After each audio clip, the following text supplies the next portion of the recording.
Again, what you're doing, Charles, the motion now, you're rocking back and forth so much it kind of, there's no impact to it anymore. So what you gotta do is, you gotta come up and then wham, like put your shoulders back for the look. Try it. Now you come up, that's it. Okay, what you gotta do, you gotta hit that as a punctuated moment. So you, okay, go. No, but there's no, it doesn't look like you recognize, you don't see anything. You gotta react. When you get... Here we are. How many years later? Does it 13 years? 13, 14 years later. Actually, almost to the day. Started 14 years this time of the year. Well, it's introductions. I'm Stephen Chiodo. I'm Edward Chiodo. And I'm Charlie Chiodo. So you can blame us. Everything in that movie, you can point to these three guys and say, they're responsible. Yeah, there's a lot of Chiodos. That name was on there a lot. It was kind of funny. That was a big laugh for us. Well, the first stroke of the film, if you look at the credits, what was it? Or produced by the producer credit, Charles Chiodo, Edward Chiodo, Stephen Chiodo. Especially if you mispronounce it. I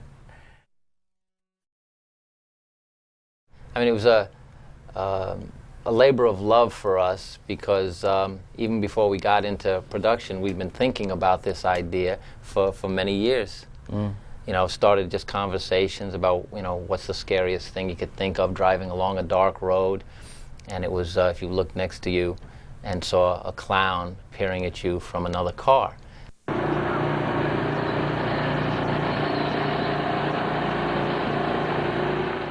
Oh no! Come on, Joe! Get going!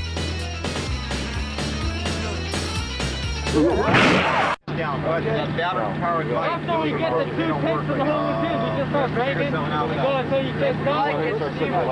Yeah. Okay, Well, they're then I'll go pulling like cable this. now. If I do this, then you guys start doing They're pulling something that light up the sky? No, we don't want to light up the sky yet. That's cool. Yeah, nice. Joe.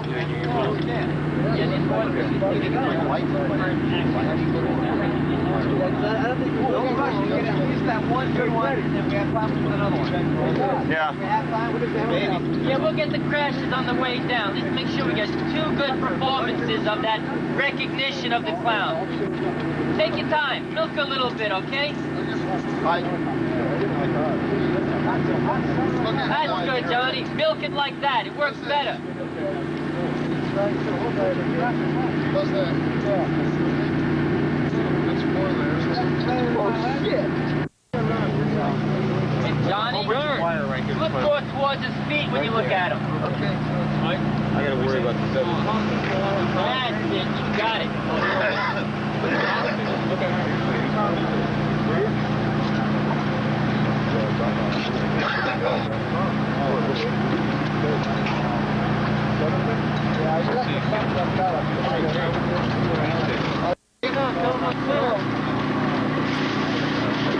John, let me see your position, please. 2-8.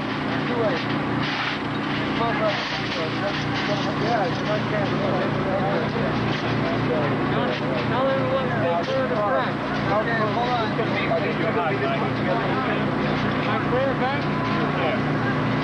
I don't have any batteries. These are fucking disciples.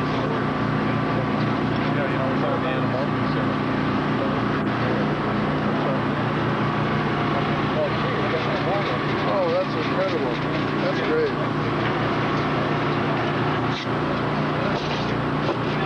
One tap right up. Straighten out.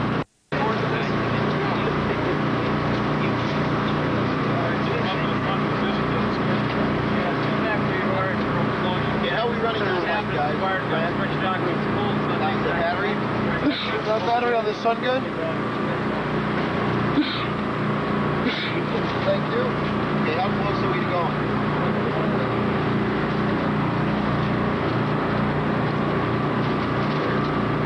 Looks like it's up to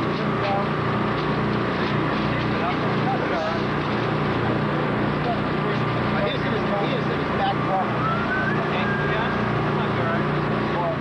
Actually, the original opening, as it was written in the original screenplay, we had a teaser that started the film, and it was our first clown kill.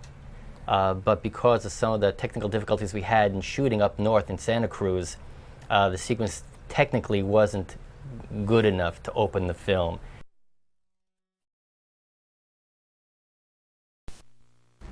Mark, your markers. Action.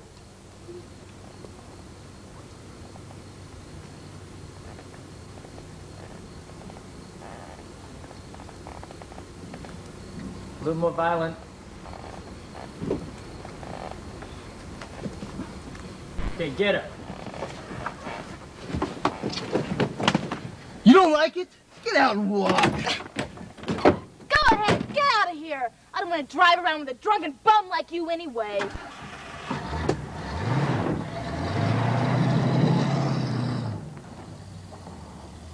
Your markers. Action. Okay, you guys.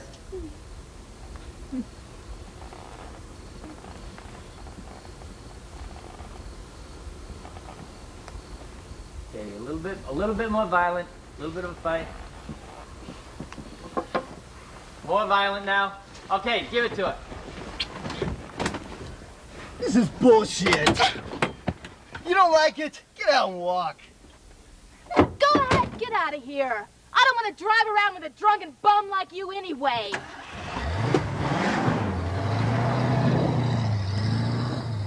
Good. Tail work. Save it. Tail.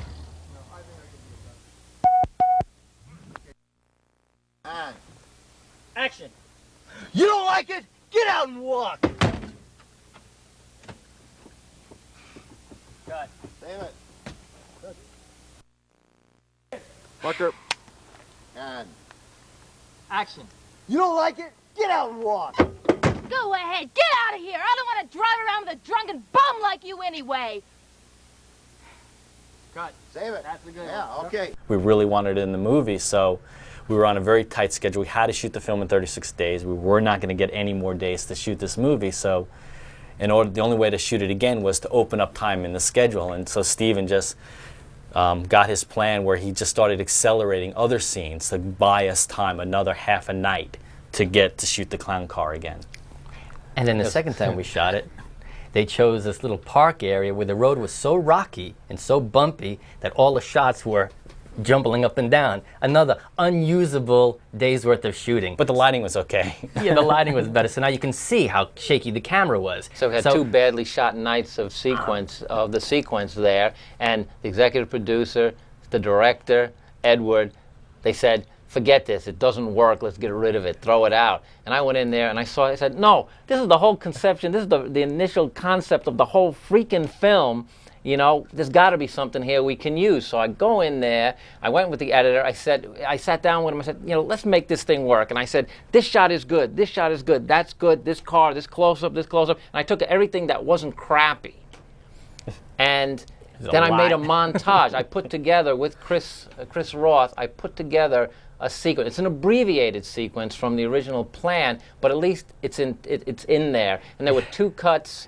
Was it one stop motion or two stop motion cuts? Two stop motion cuts that we did with Fantasy 2 and Gene Warren, where we went to the traditional thing. We made a small little 5-inch clown puppet, put it on a rig, and photographed it frame by frame in front of a rear screen projection. Yeah, we actually went up to Griffith Park. We shot a plate of the car swerving off the road, and then Gene later did a composite shot of the clown knocking the car off the road. Right. Knocking the car off the road, which is, this whole sequence was a real nightmare because we can talk about the live car going off the cliff. That was a whole other fiasco. Well, it was supposed to go flying off the cliff, and we have the behind-the-scenes footage there. Everyone's yelling, get back! All right, get out of there! Run! Get away! 100 yards away from you. Had to go back farther, because they didn't want this car to be careening onto the crowd, on top of the crew. And kill us all. The car went, like a runny nose. It just dribbled over the cliff. You see it in the film. It's kind of unimpressive. Uneventful. And what happened in the end, I think, to stop the car from rolling down the hill it was on, they put a sandbag underneath the front wheel.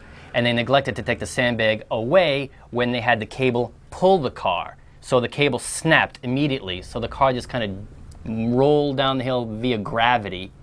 Actually, if it weren't for the hill, it wouldn't have gone anywhere, which would have been better. We would have gotten a second take, maybe. It's just one of those crazy things that happens in production, and we laugh about it now. Grant, I want you to the run up there. Try to catch it, you folks. Roll the other cameras. Okay, action. Get out of there. Out. And action.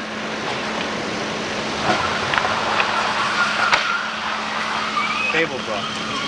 No!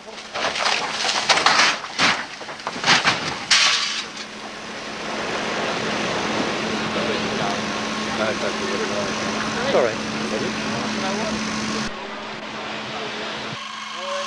Spin it. Fire. Action.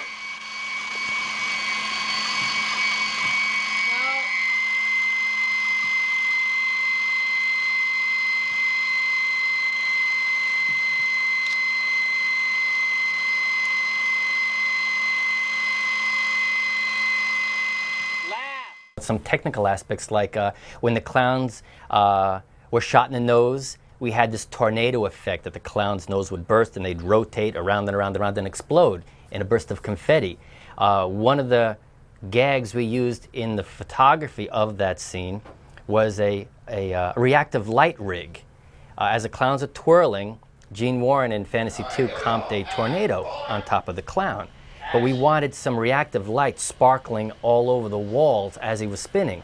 We had this cylinder of cracked mirrors pointing in every direction like a disco mirrored ball, and we rotated that with all these green lights shining into it. So we had this cascade of these reflected lights beaming all over the room.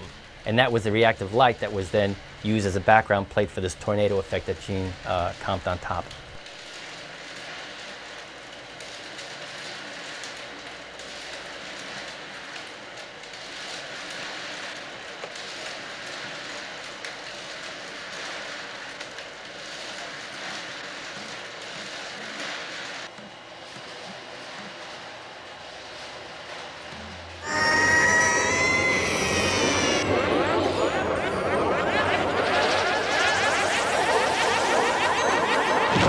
Cocoon gag is another one, the cocoon gun.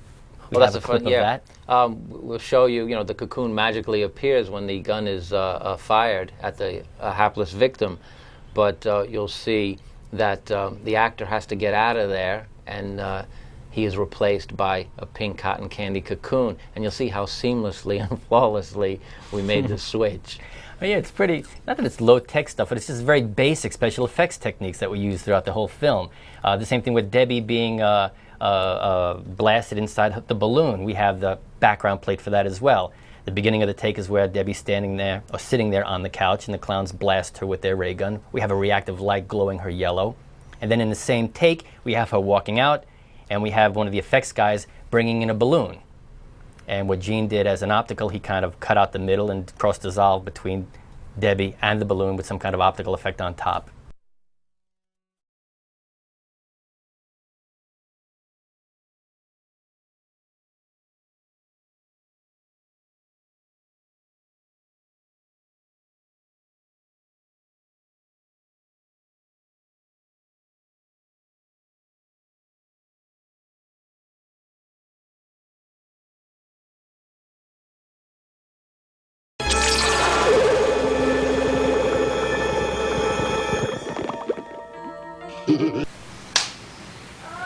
Okay, and action.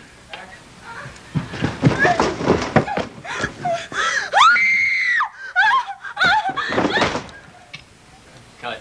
Save it. Pretty good. How do you All right, let's do it. It's really more the characters, for the Yeah. Mike Tobacco, the Terenzi brothers, Joe Lombardo. These are all people we grew up with. So the cast of characters really are people that we knew. I mean, Terenzi brothers are very good friends of mine, and we always had fun adventures with them, doing stupid things as kids. And Mike Tobacco was always a ladies' man as well. So we took those, I guess, icons for us and just put them in essentially The Blob, Jack Harris's The Blob film, in that kind of script. Kids trying to communicate to the authorities that they're as monsters, with our friends as the main characters. We barely got away. Killer Klowns from outer space. Holy shit. Action.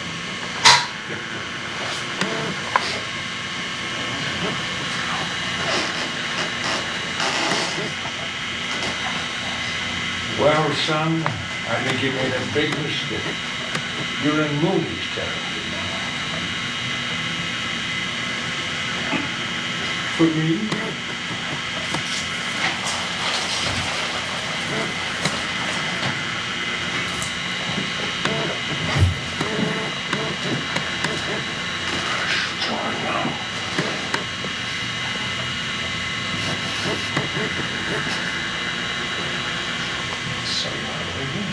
Then I guess we threw in all our favorite monster films and science fiction films as references, like The Power Chamber is a direct reference to the Krell Chamber in the Forbidden Planet. And well, I believe that's what a lot of filmmakers do. There's certain things that they grew up watching, motion pictures and television, that stuck with them.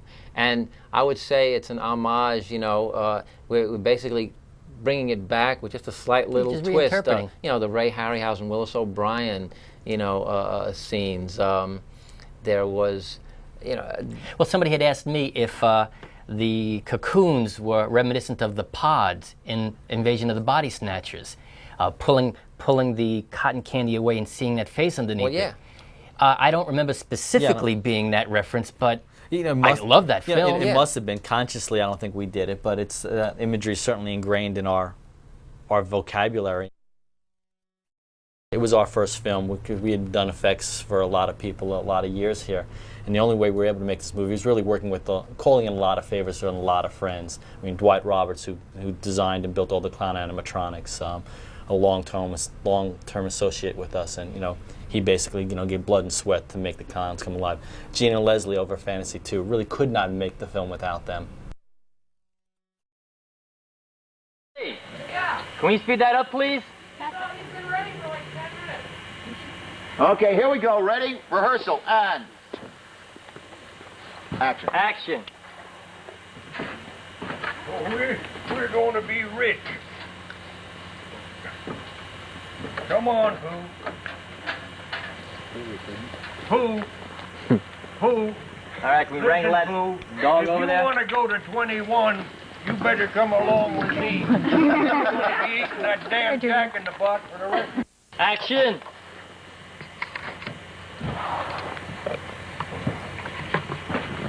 Yeah, we're going to be rich, girl. This is our lucky day. But you're going in the wrong direction if you want to get something to eat, because I got it. Get out here, I might eat.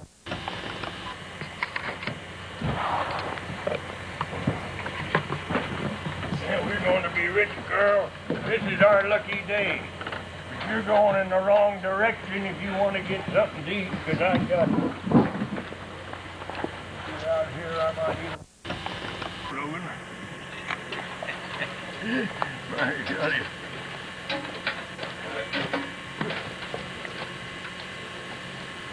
Well, I never seen one that looked like this.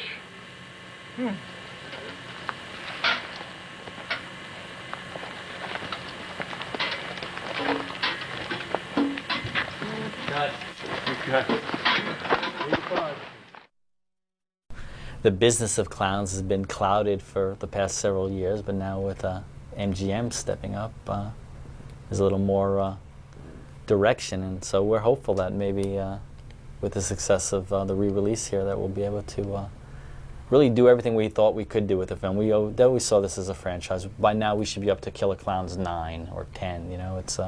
It's really rich in that sort of the clown motifs, the circus motifs, the merchandising possibilities, and there's so many things that we left out in the first movie that we want to do, and there's just so many things that are still unmined in terms of clown antics. It's really fun. I don't know where the bug came from, except we grew up in New York watching $1 Million Movie, which was running King Kong, Mighty Joe Young, Godzilla's, and Rodan, all the Japanese movies. Oh yeah, and living in the Bronx, in close proximity to Manhattan, when we saw King Kong, he was like walking around in our neighborhood. And in fact, we went to the Empire State Building to see the spot where he, the crack in the cement that he made when he landed. So Mom and Dad were always supportive. Dad took us to the monster movies and the matinees and stuff.